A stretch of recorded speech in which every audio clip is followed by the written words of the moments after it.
Whitehall, 28th October 1664.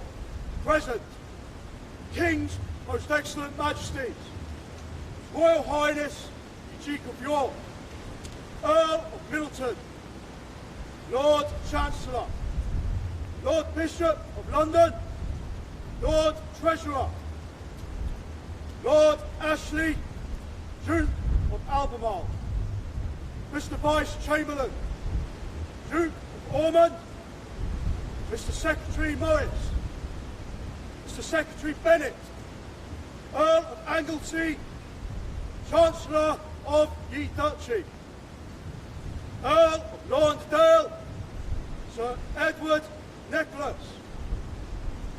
Upon a report from the Lords of the Committee for the Affairs of His Majesty's Navy Royal and Admiralty of this Kingdom. This read at the board.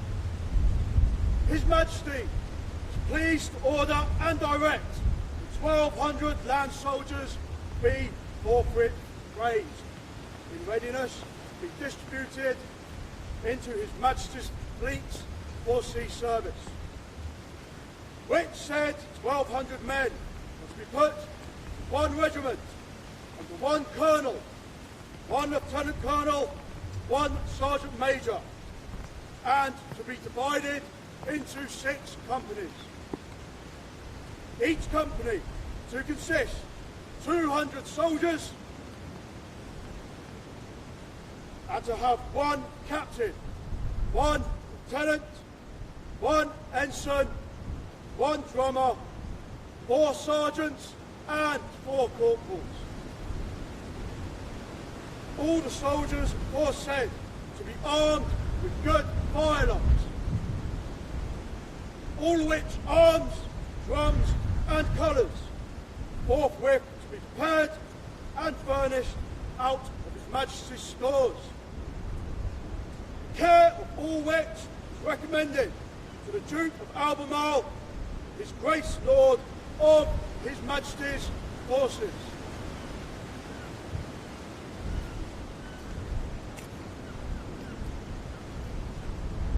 So today is a proud day for the Royal Marines, our 356th birthday today, and a rough, tough history we've had reflected in the weather today. We're joined here by a representative from the US Marines, which is fitting for our past and also our future. We laid the wreath today to remember those who have gone before us, some young, some older, who've given their lives for the Corps and for their Queen and country, and we will remember those today as we do every day, with remembrance pending as well. And as we look forward as an organisation, we have always evolved to meet the adversarial threats, and we will do so continually through the work we're doing at the moment to develop the force for the future commando force. Work is well underway for that, so we can continue to serve the nation proudly as our forefathers have done. We genuinely stand on the shoulders of giants. Happy birthday, Royal Marines. Thank you.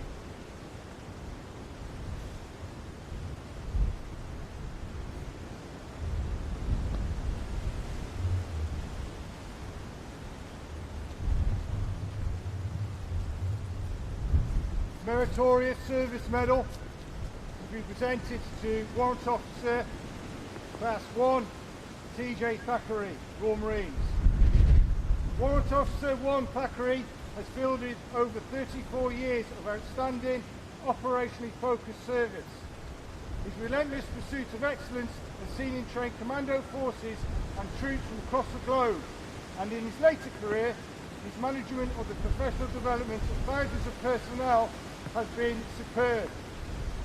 He saw operational service early, whether on the streets of Northern Ireland or in the mountains of Kurdistan, when reassuring displaced civilians in the aftermath of Gulf War I. These experiences shaped his nuanced approach as a platoon weapons specialist, and was repeatedly swiftly promoted while instructing Royal Marine recruits, reservists and members of the Commando Helicopter Force.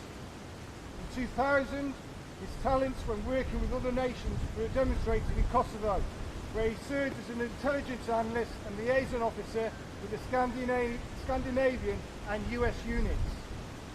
Then, as a colour sergeant, he joined the operational training and advisory group and was at the coalface of professionalising the MOD's pre-deployment packages for Afghanistan, Bosnia, Iraq and Cyprus after 9/11. Recognising his skills when dealing with sensitive issues and different nationalities, in 2005 he was assigned to the British Indian Ocean Territories as the detachment Sergeant Major.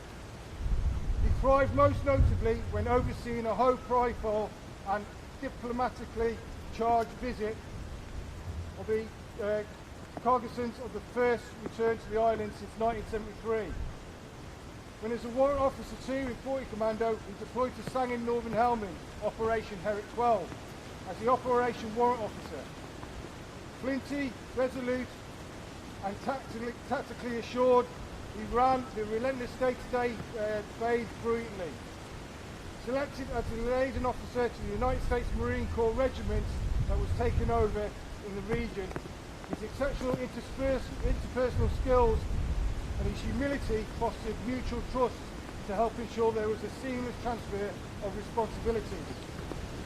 He was soon promoted to Warrant Officer Class 1 and joined the Joint Counter-Terrorism Training and Advisory Team. Here, he designed a high-threat package for teams working in Pakistan, and he led on counter-IED tactics with their security forces. Then, as a platoon weapons branch advisor with responsibilities for the careers of around 350 ranks, he demonstrated cool-headed leadership and impeccable judgment during a turbulent period for the wider Royal Marines. These traits served him well when working in Abbeywood as a requirements manager for UK Special Forces projects. His inclusive approach drew the most out of the civil servants and industry colleagues to deliver vital capabilities. Finally, since 2018, he has been 4-5 Commando's Assistant Adjutant, the unit's focal point for all manpower issues. During a hectic period of structural change, he attacked his role with enthusiasm, empathy and wisdom. He is a shrewd, thorough advisor across all ranks, treating everyone as equals with a complete focus on ensuring that their talents can flourish.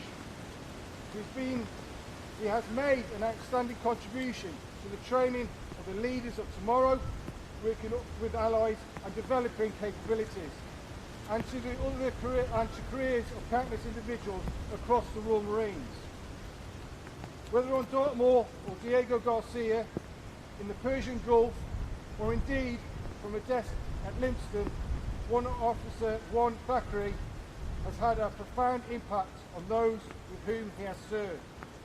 He is a steadfast and loyal servant in the finest traditions of the Naval Service, and is most deserving recipient of this prestigious award. W.O.1 Thackeray, Royal Marines.